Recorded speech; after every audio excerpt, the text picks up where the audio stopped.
सर्वात प्रथम माझ्या गुरुमाऊलींना आदेश आदेश आदेश.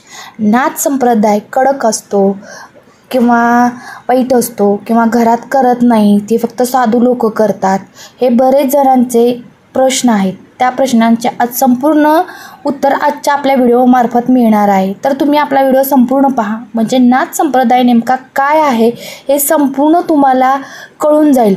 हे केवळ ज्ञान मला माझ्या गुरुमाऊलीमुळेच आलेलं आहे, चरणस्पर्शामुळे आलेलं आहे आणि त्यांच्या सानिध्यात राहूनच आलेलं आहे. गुरु कळणे इतके सोपे नाही, तितके अवघडही नाही. जर तुम्ही म्हणाल आता दोन्ही तुम्ही कसं म्हणताय, तर का गुरूंच्या स्पर्शाने सगळं काही कळून जातं. जसं की मी आज तुम्हाला काही सांगणार आहे ते फक्त केवळ गुरूच्या सानिध्यात, गुरूंच्या आशीर्वादामुळे आणि गुरूंच्या स्पर्शामुळेच जे काही ज्ञान आहे ते तुमच्यापर्यंत मी आज पोहोचवणार आहे. तर नाथांसारखा कडक देवता नाही हा एक भ्रम केला आहे काही लोकांनी. नाथपंथ कळायला अत्यंत सोपं पण आहे, अवघड पण आहे. तुम्ही बोलाल नेहमीसारखं डबल कसे बोलताय, तर दोन्हीचीही संपूर्ण माहिती तुम्हाला आपल्या व्हिडिओत कळणारच आहे. कारण दोन टाईप कशा स्वरूपात उत्तर आहेत हेही तुम्हाला समजून जाईल.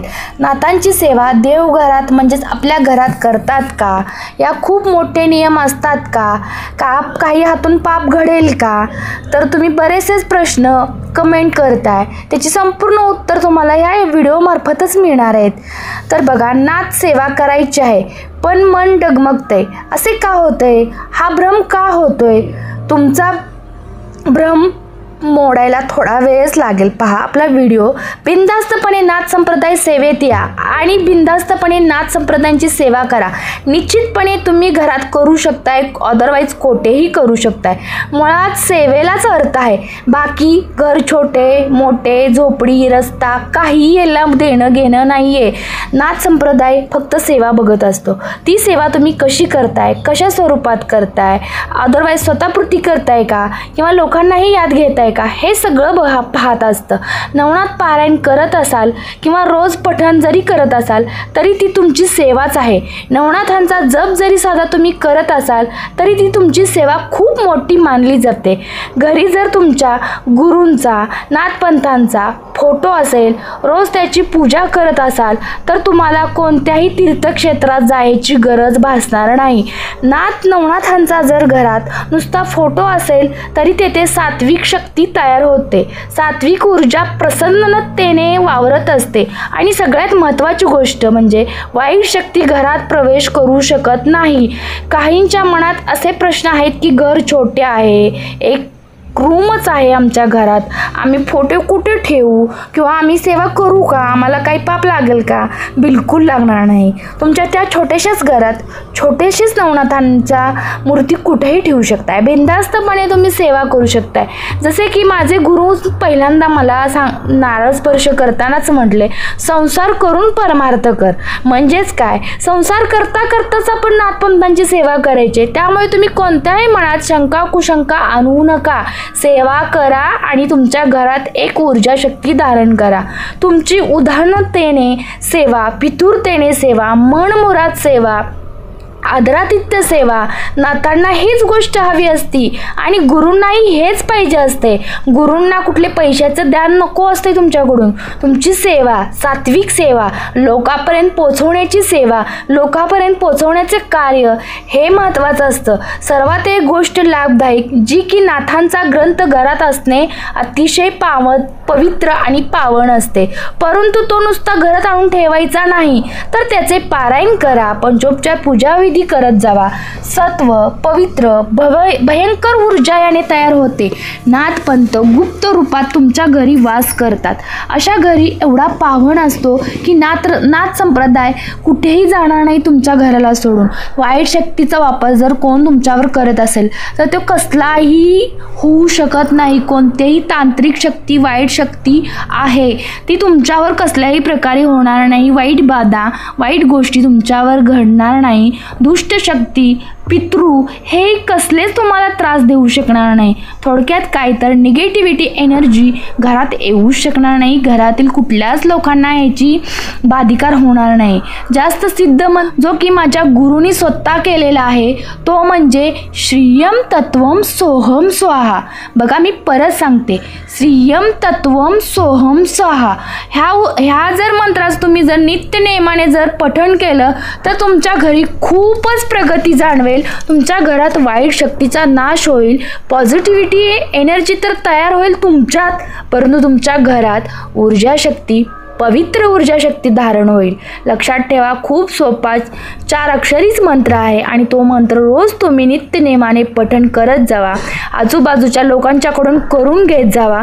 खूप यात जादू आहे, खूप यात ताकद आहे. स्वतःपुरती गोष्ट कधी करायची नाही, तर आपण आसपासच्या लोकांपर्यंत ह्या गोष्टी पोचवायच्या आहेत. हे गुरुनी सिद्धमय करून आपल्यापर्यंत पोचवण्याचं कार्य असते. गुरु प्रत्येक वेळी आपल्याला सांगू शकणार नाहीत, परंतु गुरूंच्या नजरेत जी काही बोलभाषा असते ते कळायला शिष्यातही तितकीच शक्ती असावी लागते. गुरु सगळं काही देत असतात, परंतु आपल्यात ती घेण्याची ताकद असते.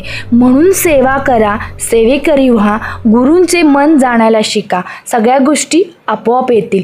त्यासाठी सगळ्यात महत्त्वाचं काय आहे मग? तुम्हाला गुरु करणे महत्त्वाचे आहे. गुरु तोही भला गुरु, कोणताही गुरु नाही करायचा, ह्या मार्गातील गुरु. मी तुम्हाला सुचवते, सोनी गाव आहे, त्या गावात परमपूज्य खरंच गुरुमाऊली, छोटंसं मंदिर आहे पण खूप मोठं आहे. गाव सोने आहे तर ते सोन्यासारखंच आहे. तुम्ही एकदा गेला ना तर तुमचं सोनंच होणार आहे.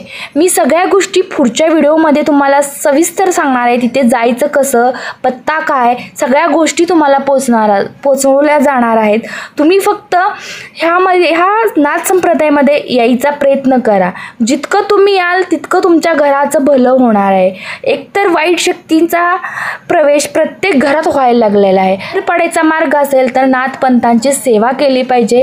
त्यासाठी सगळ्यात महत्त्वाचं आपल्याला गुरु केला पाहिजे.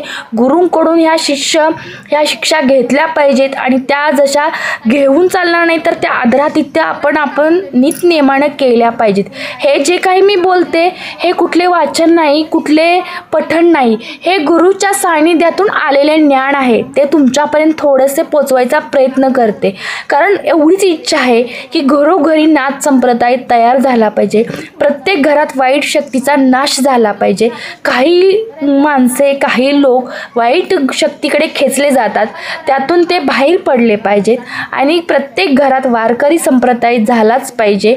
वाईट शक्तीचा नाश या गोष्टीनंच होणार आहे. ह्या गोष्टी फक्त तुम्हाला कळत नाहीत. त्या गोष्टीपर्यंत पोचायचं असेल तर तुम्ही निश्चितच सोनेला पोचा आणि तुमचं सोनं करून घ्या. या संप्रदाय खेचून घेण्यासाठी तुम्ही तुमचे पुण्यच बांधाल की जे श्रियम तत्वम सोहम स्वाहा या मंत्राने तुमचे भले कराल, तुमच्या कुटुंबाचे भले कराल. मनात सातत्याने ऊर्जा शक्ती धारण होते. ह्या संप्रदायामुळे आपण काही गोष्टी वाईट करू शकतही नाही, वाईट कृत्याकडे जाऊ शकतही नाहीत. म्हणजे काय, किती गोष्टी आपल्याकडे हातून होणार आहेत हे तुम्हाला लक्षात आले पाहिजे. आपल्याला जाणीव राहिली पाहिजे. सगळ्या गोष्टी गुरु पाहत असतात, पण ते आपल्याला बोलून दाखवत नाहीत. सगळ्या गोष्टी त्यांना समजत असतात. तुम्ही काय करताय, किती करताय. गुरूंना कोणीही फसवू शकत नाही. तुम्ही साक्षात तुमच्या परमेश्वराला फसवाल, पण गुरूंना नाही. मी परत सांगते तुम्हाला, गुरूंची सेवा कराल तरच टिकाल आणि गुरूंची सेवा करा. गुरूंचं महत्त्व खूप आहे, खूप आहे. ते कळायलाही तुम्हाला खूप वेळ जाणार आहे, परंतु तुम्ही फास्टमध्ये गुरूंच्या मार्गात आला तर तुम्हाला गुरु कळायला अवघड जाणार नाही. आदेश आदेश